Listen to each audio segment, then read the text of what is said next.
ಸೂರ್ಯವಂಶ ಧಾರಾವಾಹಿಯ ಜಾಹೀರಾತುಗಳ ಈ ವಾಹನಗಳು 4 ಗಾಡಿಗಳು ಇವತ್ತು ಇಡೀ ಕರ್ನಾಟಕದಲ್ಲಿ ಇವತ್ತಿಂದ ಹೊರಡ್ತವೆ. ಧಾರಾವಾಹಿ 11ನೇ ತಾರೀಕು, ಇದೇ ತಿಂಗಳು 11ನೇ ತಾರೀಕು ರಾತ್ರಿ 8 ಗಂಟೆಯಿಂದ ಪ್ರಸಾರ ಆಗುತ್ತೆ ಅಂತ ಪ್ರಚಾರ ಮಾಡೋದಕ್ಕೋಸ್ಕರ ಹೊರಡ್ತಾ ಇದೆ.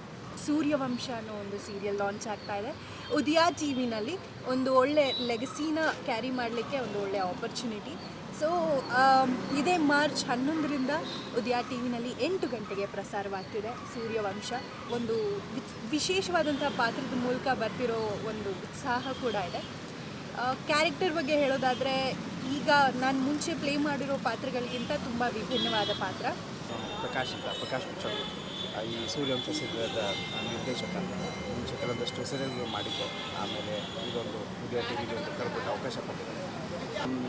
ನನಗೆ ಸೂರ್ಯವಂಶ ಅನ್ನೋ ಟೈಟ್ಲೇ ಇದು ತುಂಬ ಹೆವಿ ಟೈಟ್ಲ್ ಇದು. ಅಂದರೆ ಎಲ್ಲ ದೊಡ್ಡ ದೊಡ್ಡ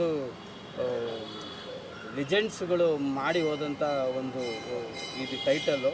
ಇದನ್ನಿಟ್ಟು ಮತ್ತೆ ನಾವೀಗ ಸೀರಿಯಲ್ ಮಾಡ್ತೀವಿ ಅನ್ನೋದಕ್ಕೆ ತುಂಬ ದೊಡ್ಡ ಜವಾಬ್ದಾರಿ. ಹಾಗೆ ಶಿವರಾಜ್ ಮದ್ದೂರ್ ಅಂತ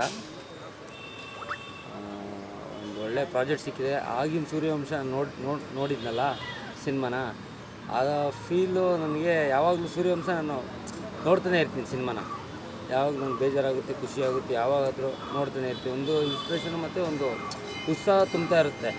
ನಿಮಗೆಲ್ಲ ಗೊತ್ತಿರಬೇಕು, ಸೂರ್ಯನಿಗೆ ಮತ್ತೊಂದು ಹೆಸರು ಅಂದರೆ ಉದಯ ಅಂತ. ಇಲ್ಲಿ 2 ಕಾಂಬಿನೇಷನ್ ಇದೆ. ಒಂದು ಚಾನಲ್ ಕಾಂಬಿನೇಷನ್ನು, ಇನ್ನೊಂದು ಈ ಟೈಟ್ಲ್ ಕಾಂಬಿನೇಷನ್ನು, ಮತ್ತೊಂದು ನಟರ ಕಾಂಬಿನೇಷನ್ನು. ಇದೆಲ್ಲ ನೀವು ಕೂಡಿ ಕಳೆದ್ರೆ ಗೊತ್ತಾಗುತ್ತೆ ಏನಪ್ಪ ಅಂದರೆ ಸಕ್ಸಸ್ ಅಂತ ಒಂದು ಬರುತ್ತೆ, ಅಂದರೆ ಜಯ ಅಂತ ಬರುತ್ತೆ. ಅದೇ ಸೂರ್ಯವಂಶ.